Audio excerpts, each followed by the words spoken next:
So first one is effect of size and shape of particles. So permeability जो vary करती है, हमने क्या पढ़ा था, square approximately square of the grain size.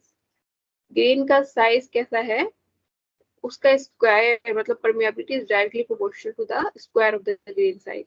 ठीक है, सो यहाँ से ही पता चल रहा है कि ग्रेन साइज अगर बड़ा है तो परमिएबिलिटी ज्यादा होगी, ग्रेन साइज अगर छोटा है तो परमिएबिलिटी कम होगी।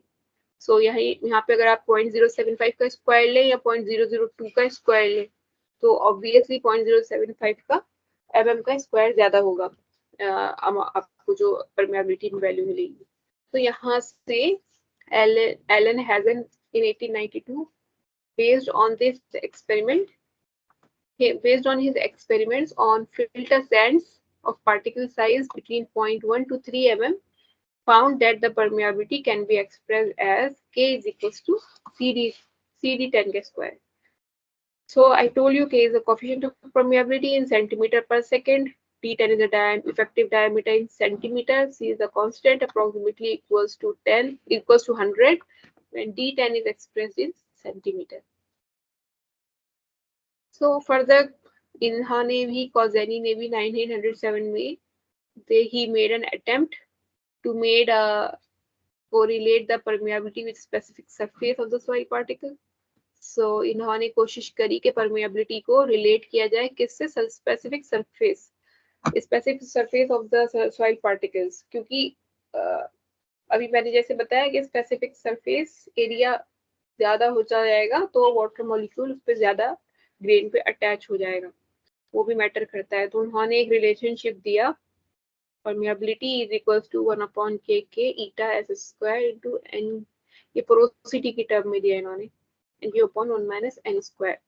so यहाँ पर n is the porosity, ss क्या है, specific surface area of the particle, और eta is the viscosity, और k जो है कांस्टेंट है जिसकी वैल्यू इक्वल्स टू 5 है फॉर स्फेरिकल पार्टिकल। सो अगर आप देखें ये इन्होंने दिया था filter Sands of particle size 0.1 to 3 mm के लिए, ये वाला फॉर्मूला, और इन्होंने जो ये दिया है ये बेसिकली इन्होंने कोशिश करी है स्फेरिकल पार्टिकल्स ज्यादातर किसके होंगे, छोटे फाइन ग्रेन सॉइल के। सो और विस्कोसिटी और पोरोसिटी वो सब उसी का पार्ट है।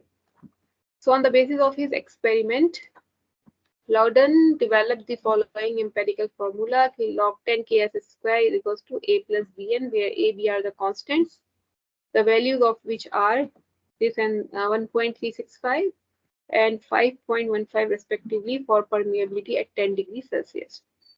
So ये सब एक्सपेरिमेंट उन्होंने किए हैं। तो लॉर्डन्स एक्सपेरिमेंट जो है परमेबिलिटी के लिए उन्होंने किया है कोर्स ग्रेन सॉइल के लिए। तो क्या कहते हैं, the permeability of coarse grain soils is inversely proportional to the specific surface. ठीक है, कह रहे हैं कोर्स ग्रेन सॉइल की जो परमेबिलिटी है वो इनवर्सली प्रोपोर्शनल है, यानी 1/10 है। अगर आप लिखते हैं permeability k is directly proportional to the 1/1 surface area SS। तो यहाँ से हम इन्होंने ये बताया एट अ गिवन पोरोसिटी। तो यहाँ से वही बात हो गई कि स्पेसिफिक सरफेस एरिया अगर ज्यादा होगा तो कोर्स ग्रेन सॉइल की परमेबिलिटी कम हो जाएगी, और ऑटोमेटिकली वो अभी हम लोग यही बात कर रहे हैं कि स्पेसिफिक सरफेस एरिया ज्यादा है फाइन ग्रेन सॉइल में ही होता है।